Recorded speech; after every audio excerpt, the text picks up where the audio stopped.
and welcome to Geno's Picks. You know why I'm smiling, because once again we picked 4 games, and once again we picked 4 games absolutely correct. And you know what's even prettier than these broads? That right there. My 16-8 record on the year for a 67% against the spread. So nothing could possibly grind my gears, right? Wrong. You people that just showed up, because now we have a really pretty number. Where were you in week 5 coming off the stumble of week 4? Well, you want some statistics, people? I love that winless week 4, because anyone that knows stats knows to get the perfect range, you take away the best week and the worst week. And if you take away one of my perfect weeks and my only winless week in the past 6.5 years, second one, what's my record? 12-4 for 75%. So that's a staggering statistic. And do you want one more staggering statistic?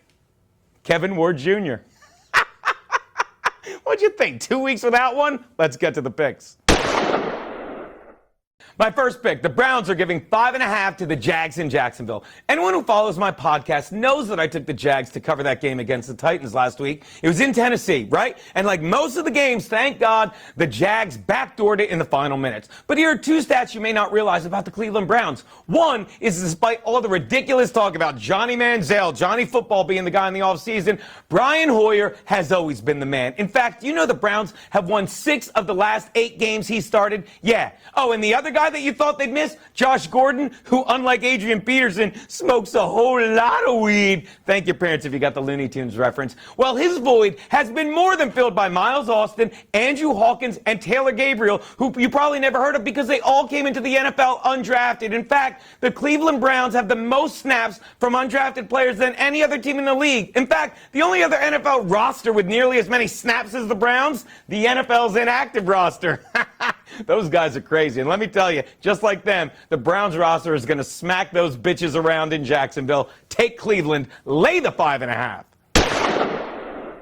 My next pick, the Vikings are getting 4.5 from the Bills in Buffalo. Anyone that follows my podcast or my Twitter feed knows my feelings on Kyle Orton. But in case you're not one of those 1,200-odd people, let me clarify once and for all. He blows. When will people realize he puts up 90% of his numbers against the prevent defense? And if you don't believe me, look no further than how he performed against the Pats last week, when he only put points on the board when they were trailing by that magical 9.2 score number or more. And if this is too much data for you to process, let's try this one.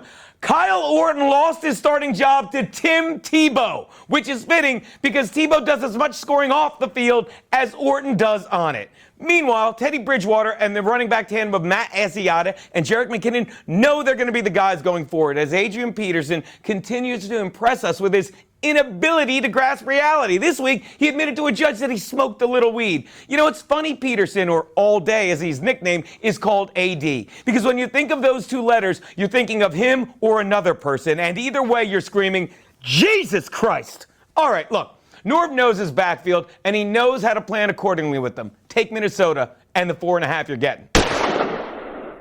My next pick, the Colts are giving 3 to the Bengals in Indy. What can you say about the Bengals, who are coming off the highest scoring tie in the history of the league? We're the only place we saw more than the number of points on the board during the game were the number of fingers being pointed at the Bengals locker room after it. First, model citizen Pac-Man Jones made it rain when he pissed all over fellow teammate kicker Mike Nugent, walking right by him as he said, "We work too hard to miss stuff like that." He didn't say stuff. Then Greg Olsen of the Panthers pointed out that Vontaze Burfict puts down his NFL players like he does his martinis, with a twist. All this shows me is what we've repeatedly seen on Marvin Lewis's teams over the years, a bunch of players who don't work well together. Meanwhile, over in Indy, when the Colts aren't rallying around Andrew Luck, who's beaten his last 4 opponents, they can rally around this guy, Chuck Pagano, who's beaten cancer, people. Yeah, that gives this Colts team a unity that's hard to beat, especially at home, as opposed to the Cincinnati Bengals, who at this point, the only thing less closely knit than the Bengals team after this weekend are the ankle bones of every player Vontaze Burfict tackles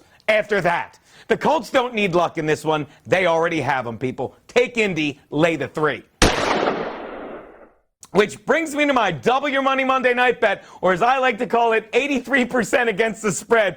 Boom goes the Geno mic. Yeah, that's hard to fit onto my Twitter feed. At any rate, the Steelers are giving 3 to the Texans in Pittsburgh. People, how many more times have I got to tell you, and I'm always right, that the Texans can't beat good quarterbacks. Why? Because they have J.J. Watt, who beats on bad quarterbacks. But good quarterbacks don't let J.J. Watt beat them. And on the offense of the Texans, you have that guy, Ryan Fitzpatrick, who stinks and never will, as I repeatedly tell you, win a game for you. So there's a simple formula for you to look at. A lot of stats in this one, I know. But whatever team you bet on in the Texans game, you want their defense on the field at the end. Because just like Thursday night's game, the Colts defense was on the field. And either way, at the end of a Texans game, you're going to find yourself screaming, "What?" in disbelief. Look at that. Fumbled it away. Take the Steelers. Lay the 3. Those are Geno's picks.